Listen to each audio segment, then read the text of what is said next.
Good morning બાળકો. હું છું કિંજલબેન તલસાણિયા. ધોરણ 8 semester 2 unit 1 I will be that ની એક્ટિવિટી 2 બી જોઈએ.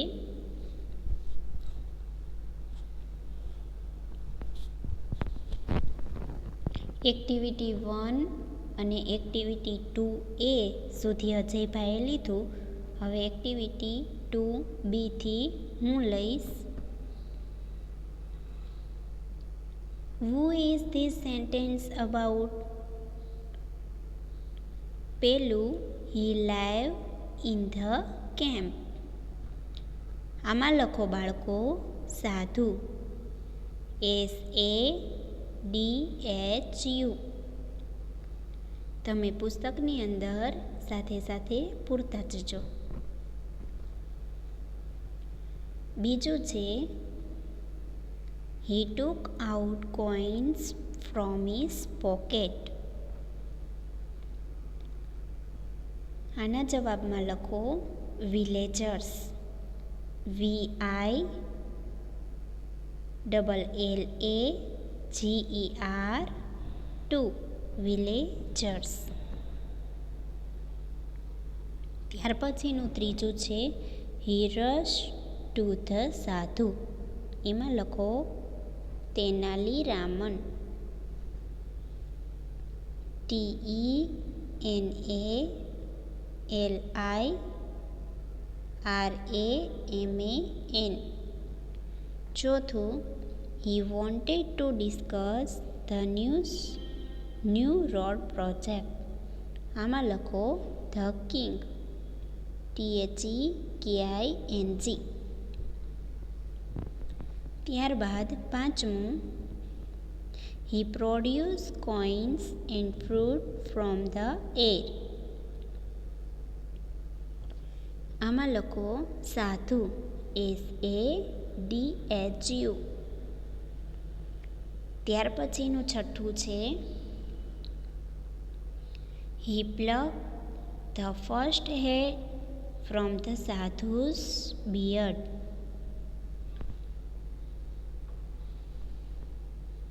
આમાં લખો તેનાલી રામન.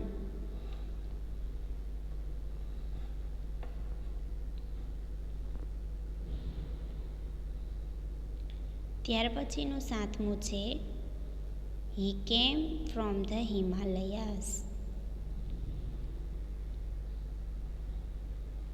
આમાં લખો સાધુ, he took away the sack, sadhu's assistant, SADHU ASSISTANT.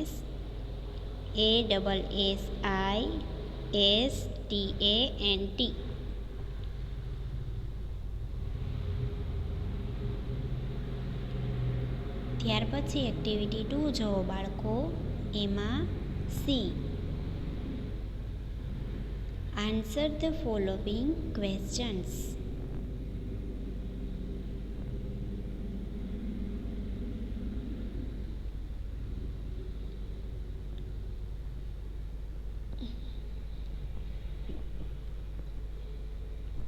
Where did the king's minister go?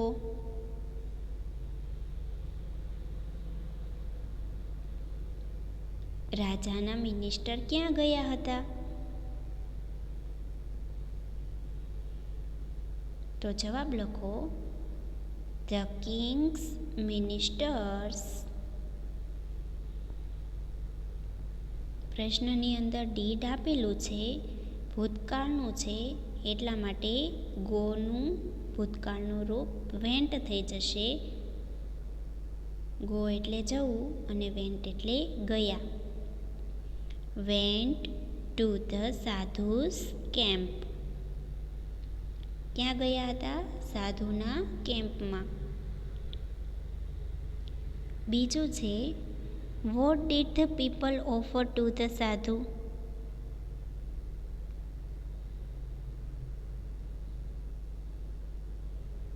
આમાં પણ ભૂતકાળનું વાક્ય છે, ડીડ આપેલું છે એટલા માટે ઓફરની પાછળ ઈડી લાગશે. The people offer gold coins, clothes, animals, grains, vegetables and dry fruit two the સાધુ.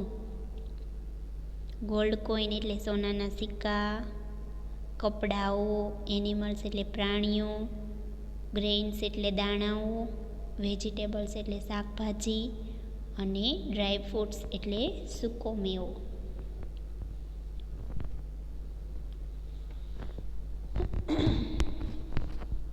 ત્રીજો પ્રશ્ન, what did the sadhu do by પૂજા?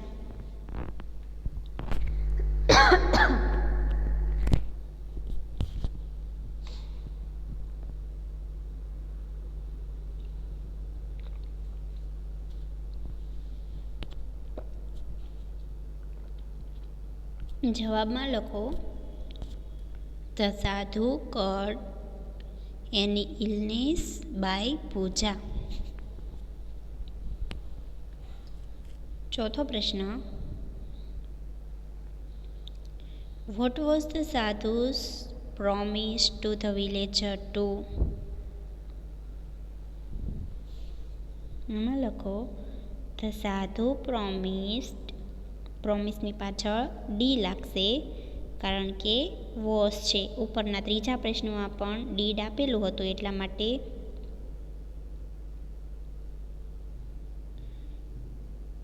કડની પાછળ ડી લાગે. The sadhu promise to make the villager to reach. પાંચમું, who pluck the first hair from the sadhu's beard? તો હુની જગ્યાએ તમારે લખવાનું તેનાલી રામન, બાકી બધુંનું એમ નામ રહેશે અને છેલ્લેથી પ્રશ્નાર્થ ચિહ્ન કાઢી નાખવાનો બાળકો.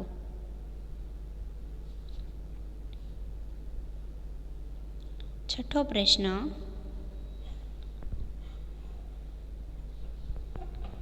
Vote should we do to become rich, get a job, remain always healthy?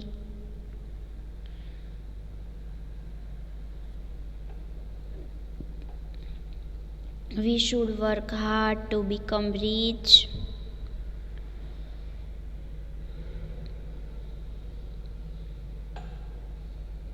We should study to get a job. We should eat good food and exercise to remain always healthy. બાળકો, આ 6 પ્રશ્ન ખૂબ જ મહત્ત્વના છે એટલા માટે તમારી પાકી બુકમાં પણ ઉતારી નાખજો. ઇંગ્લિશની સાદી લીટીવાળી પાકી બુક જે તમે બનાવી હોય તેમાં આ પ્રશ્નો ખાસ કરીને કોઈ પણ ભૂલ વિના ઉતારી નાખજો સારા અક્ષરે. પછી મને મોકલજો ગ્રુપમાં personal.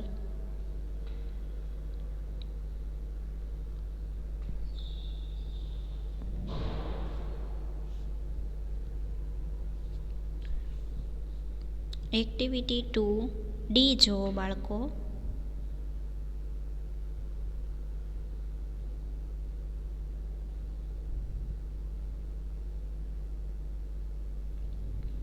Find the words from the lesson that mean the following. ઉદાહરણ મુજબ નીચેના વાક્યો લખો. The first letter is printed in the bracket. કાઉન્ટ્સની અંદર પહેલો શબ્દ આપી દીધેલો છે. તમારું કામ ખૂબ જ સરળ થઈ ગયું બાળકો, કારણ કે આ લોકોએ પહેલો શબ્દ તો જવાબનો આપી જ દીધેલો છે. પહેલું, a country ruled by a king. તો આ લોકોએ જવાબમાં આપેલું છે કિંગડમ. બીજું, બીજામાં યુ અને એચ આપી દીધેલો છે. A way of addressing a religious leader. એમાં આવશે યોર હોલીનેસ. YOURHOLINESS.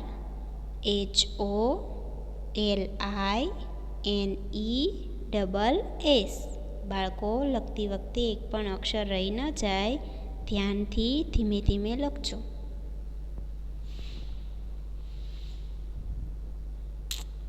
ત્રીજું છે people believe that good people go to this place after death. લોકો માને છે કે સારા લોકો મર્યા પછી ક્યાં જાય છે? તો સ્વર્ગમાં. એ છાપી દીધેલો છે, તમારે લખવાનું છે હેવન. HEAVEN. હેવન એટલે સ્વર્ગ.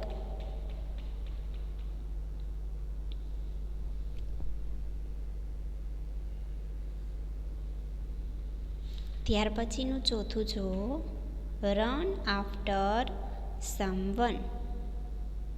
એમાં સી આપી દીધેલો છે, લખો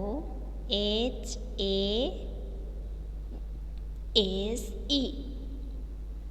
આખો સ્પેલિંગ બનશે CHASE.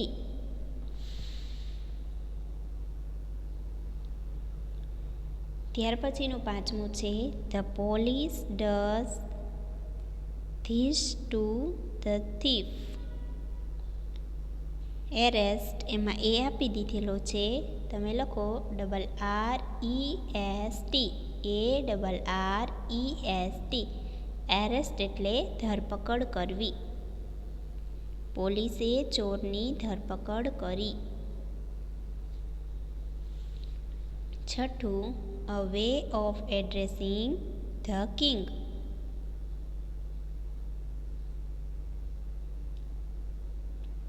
Your majesty.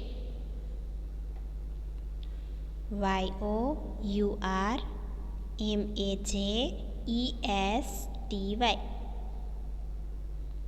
લખાઈ ગયા 3 શબ્દો બાળકો?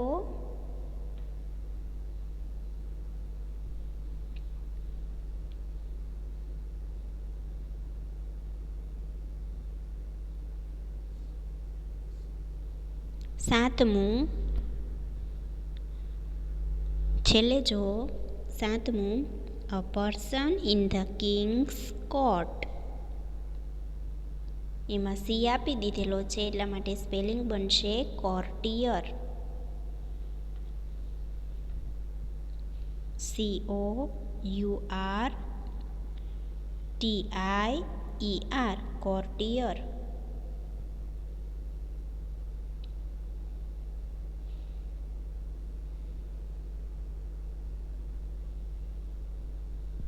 Activity 2E. Image you are Tenali Raman. તમે ઇમેજિનેશન કરો કે તમે તેનાલીરામન છો. Tell the king what happen. તો રાજાને તમે શું કહેશો?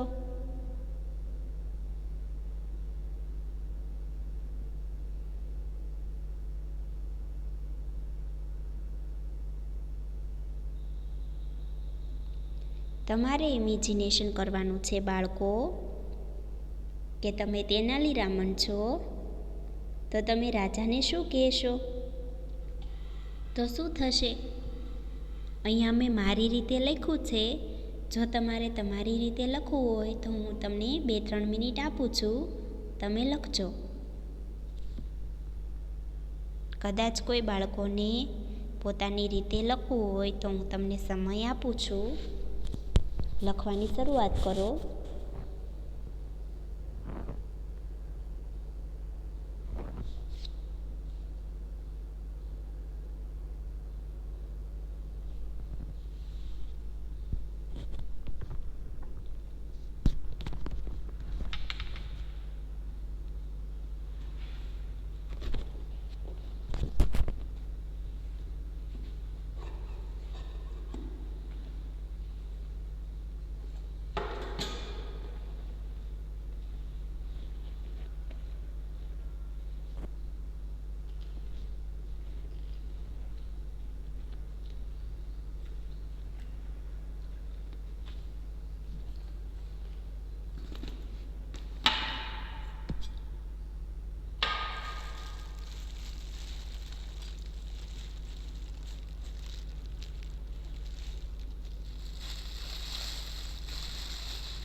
પેજ ફેરવું છું બાળકો,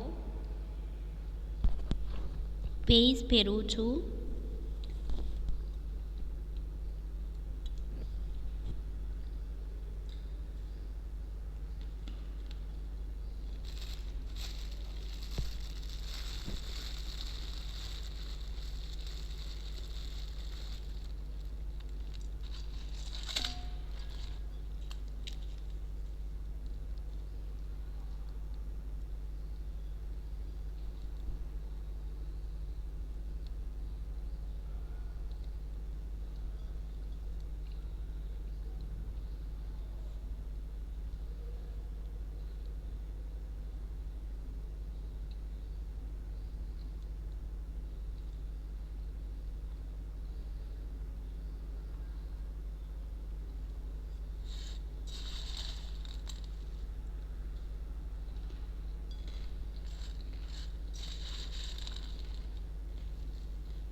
હું આશા રાખું છું કે દરેક બાળકને આ એક્ટિવિટી 2E લખાઈ ગઈ હશે.